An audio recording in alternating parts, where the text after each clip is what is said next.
I've always felt more at ease under a canopy of evergreens than I ever did anywhere else. In the city, I was another face. On the highway, I was just another speck in motion. But parked on a muddy pull-off in the heart of the Olympic Peninsula, listening to rain pattering on my roof, the forest felt like home. I'd been traveling alone for months, absorbing mist-clad mornings and mile after mile of empty two lanes, until sleep caught up with me. I nestled deeper into my down blanket and let the storm lull me. It started around midnight. The engine was off, the only light in the van the pale glow of my laptop, where I'd been sketching out notes for the next leg of my trip. I closed it when the rain thundered harder, convinced that tomorrow's sunrise would show it all. The winding road, the slick moss-covered trees, the memory of a night spent in a cocoon of solitude. I was just drifting off when the flicker hit me, a flash of brightness that danced across the screen before vanishing. I squinted at the blank display. At first, I thought it was headlights passing the pull-off on the muddy verge, but when I lifted the shade, nothing moved on the road. My van faced deeper into the woods. The only trail was a narrow path of ruts and fallen branches that looked like nothing more than animal tracks. No cars, no lights, just the forest, swollen with rain. It didn't make sense, but I shrugged it off. My mind was tired and predisposed to imagination. I turned away and closed my eyes, hoping to sink back into sleep, but instead I heard it, a soft whisper, nearly swallowed by the storm. I froze.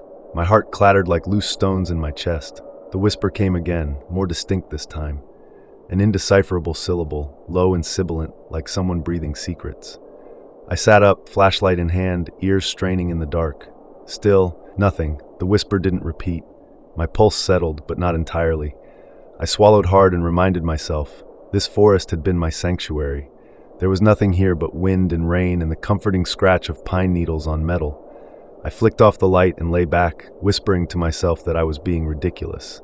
A minute later, a new sound, the crinkling of plastic like a garbage bag being stretched. Again, faint but real. I sat bolt upright, eyes wide. The camper van's thin walls amplified every noise. My breath hitched. I turned on the interior light, hoping to see a branch scraping against the side. Instead, I saw the condensation racing down the windows and the empty space beyond. I rose, slid on my boots, pulled on my rain jacket. Every instinct shouted to stay inside, but I had to check. I aimed a flashlight at the door, unlatched the lock, and cracked it open. The wind whipped rain into my face. My heart pounded louder than the storm. I stepped out onto the narrow step and shone the beam at the undergrowth. The beam cut through the downpour, illuminating nothing but dripping ferns and tree trunks. There was no path, only the wet earth leading deeper into the unknown. "You okay?" I whispered to myself. Silence. I closed the door gently and double-checked the bolt. Safe. Back inside, I fumbled for my phone to call for backup, 911 if I had to, but there was no signal. Of course not. That was why I loved this place. No distractions, no interruptions. Now it was isolation in its purest form, and every shadow seemed pregnant with intent. I crawled back into bed and wrapped myself tightly in the blanket. I tried to regulate my breathing, counting in slowly. 1, 2, 3. The rain's percussion on the roof and the wind's howl in the treetops became a lullaby, almost soothing. Until the knock came. 3 sharp raps on the door, like someone rapping bones against metal. I froze. Numb with terror and disbelief, I stared at the door. It knocked again, rapid this time, urgent. The screws clanged, my breath seized. It couldn't be the sheriff, could it? Nobody ever came out here. I peered through the window in the door. A silhouette, tall and broad, blurred by the downpour. The shape shifted. I saw a flash of light, this time brighter, coming from a small handheld device pointed at me. The rain traced glittering rivulets down the glass. I pressed my forehead against the window, breath fogging the pain. "It's the sheriff's department," a gravely voice called through the door. "Ma'am, I need to check on you." My mind raced. A storm this fierce. Miles of impassable mud. No backup. No cruiser could reach me. Was this a cruel joke? Someone with a flashlight and a badge? I swallowed hard. "Who is it?" I managed to whisper back. "It's Lieutenant Harris. We got a call about some stranded traveler. Haven't had contact since noon. Power's out at the station. Comms are spotty. I'm the only one left on duty. Open up." I scanned the van's interior. My laptop, my sketches, my few precious supplies. I could bolt back into the woods, but the ground was a quagmire. I could hide, but from what? A helpful cop or some predator wearing a uniform? I raised the latch a notch. "Just a second," I called. My voice trembled more than I expected. I reached for my phone and dialed 911 again, hoping to reach someone else, an operator. It rang, then went to voicemail. No bars. I turned to the door and tried to steel myself. If it was really a deputy, I needed to let him in. If it was someone else, well, I was defenseless.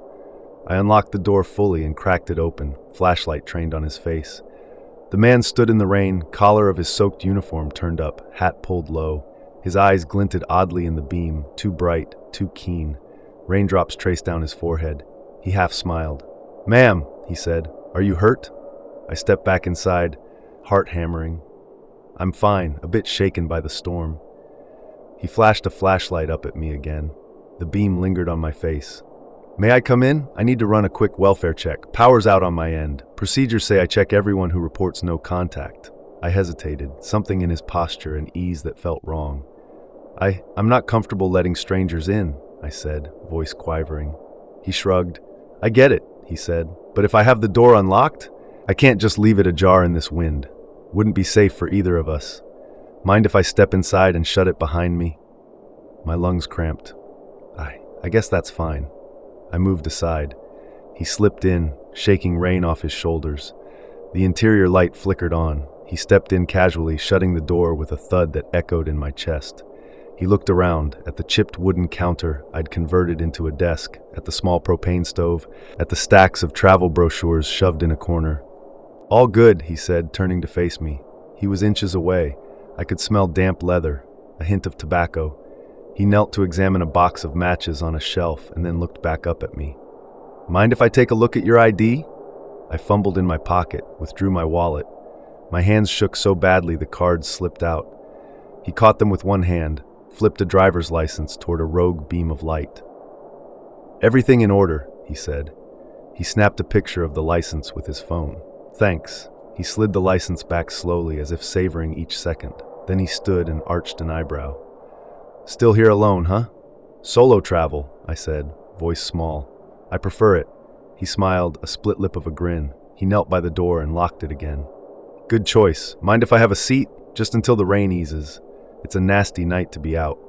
My whole body wanted to scream. He was intruding on my sanctuary, but he had a badge. He'd flashed it. I told myself I was safe. Mostly safe. "If you need me to go with you, I can pack up and come along," I said. He laughed softly, too low. "No need. I'll stay here, watch your property. I'll radio it in as secure. You rest. I've got the door." I nodded, unable to speak. He pulled over the folding chair I kept for campfires. Cheap aluminum, squeaky.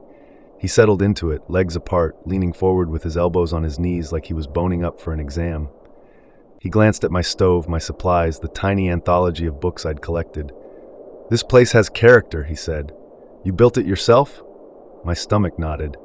"It's a camper van conversion," I said quietly. "Took me 6 months." He nodded. "Impressive." I backed into the corner, heart in my throat. I needed to do something. Call for help, slug him, slam the door, run. But the storm had turned the forest into a watery grave. My phone was useless. My fists were useless. I could feel his gaze on me, patient, as if he'd been planning this all his life. He stared into my face, rain dripping off his hat into a small puddle at his feet. "Nice and safe in here," he said. "But if I step outside, I'll be swallowed by the woods. There's a good chance I'm the only one left for miles." I stared at him. My throat felt raw. Will you radio for backup?" I managed. He shook his head. "No cell service. Everything's down. I'm basically circus between here and the station. You're the only one I can check on tonight." He paused. "I'd like to look around a bit, make sure there's nothing unusual. You don't mind, do you?" My pulse pounded like a drum. He stood and moved toward the back of the van. I sprang up to block him. He raised his hands slowly. "Just a cursory look," he said. "I promise I won't touch your stuff." My instinct screamed. I could pretend compliance and then bolt, but where? Into the trees? Into the rain? He had the door locked. There was no turning back once he stepped in. I swallowed down my terror and forced a steady voice. I'd feel better if I held my phone camera on you." I raised it toward him. He hesitated, then nodded slowly. Fair enough. He backed toward the front seat. But hurry. I'm getting cold and wet. My fingers trembled as I raised the phone. I turned on the camera and kept the screen trained on him. He moved, step by careful step, inspecting shelves, peering under the bed platform. The only sound was the rain and the click of his shoes on the floor. He finished in less than a minute and turned back to me, his eyes boring into mine. All clear, he said softly. You're good to go. He reached up and unclipped his badge from his belt, tapped it against his palm. Lieutenant Harris, check in if you need me.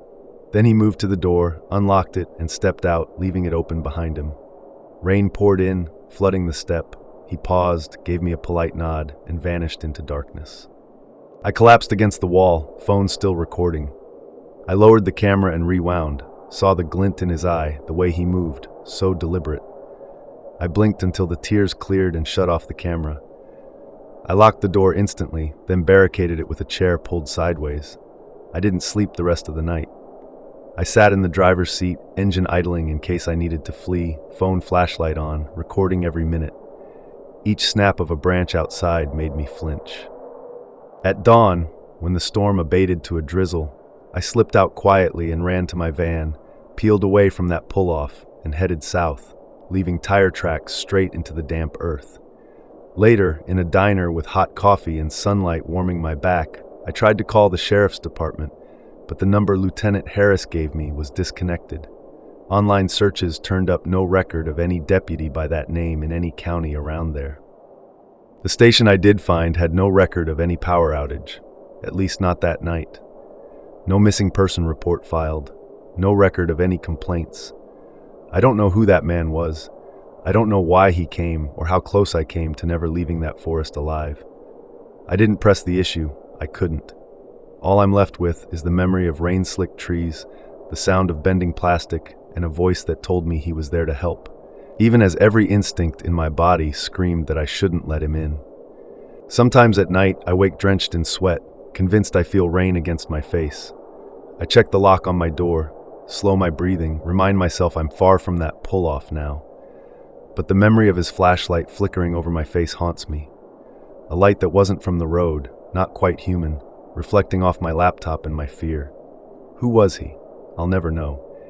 And that's the worst part, knowing that in those remote woods, in the darkest part of the storm, I was not alone.